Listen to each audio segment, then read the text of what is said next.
Showing the property. So obviously, when you get a house under contract, you want to create a strategy for showing the property.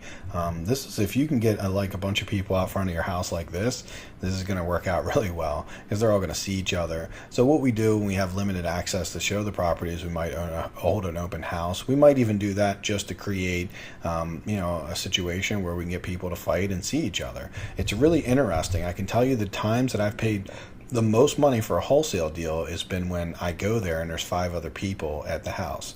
Because when we don't see the people there, in our head, maybe it's not real that our competitors don't actually represent a real person we've seen. But if we go there and there's 4 or 5 other people at a house, that's going to do a lot to get people at a higher number. It's going to definitely show any buyer that you are not just talking to them. I'm talking to other people. So if you want this deal, to bring your A game, bring your best offer. And I think it's always a good strategy to do this if you can.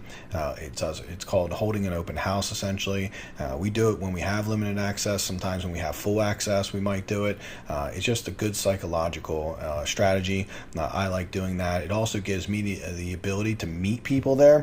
You're always going to do better when you go to the property and you meet them in person, but we don't want to go meet every single person in person. So if we can set an hour or two that we're going to be there and have everyone come at that time, then we can be really productive when doing it. So one of the things we always want to make sure too is that if the seller is living in the house, that we don't let the two communicate. So if you do have a seller living in the house, I would never send out a buyer to meet with the seller directly.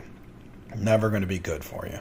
They could try to steal a deal from you. They could say something that would kill the deal or cause a problem in the deal. So if you do have that scenario, this is when you would ask maybe the seller if they could go to lunch. And I've had where I've said, hey, you mind going to lunch so I can get some of my contractors through, and that way they won't be bothering you. It's going to be a lot of people. If maybe you go to lunch for like 2 hours, I'll give you a few bucks and I'll pay for lunch. And they're like usually more than fine to do that. And then I get all my people through and I can communicate with them freely and get a lot of people in like 2 hours. And that's how we would handle it. But we want to make sure we're managing that they're not talking with each other.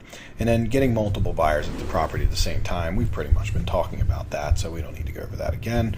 And then the last part is sell the potential on the value, and that's the key. So when we're there, we definitely want to understand what we should be doing with the house, some of the valuable things that the house has. Maybe if there's good comps on the street, hey, the comp's right up the street, before you leave, here's the address, take a look at it. It's the exact same house, sold for $330, and if that's a really good comp and that's a strong number, then you'd want to show that to them.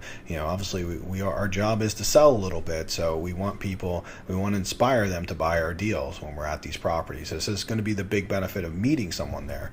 Now, when we have a completely vacant property and we're wholesaling a bunch of them, I don't actually meet people there. But if you're pretty new and you're trying to make the most out of your deal and you really want to start building your relationships with your buyers, then this is a great way to do it. It's also a great way to get the most money.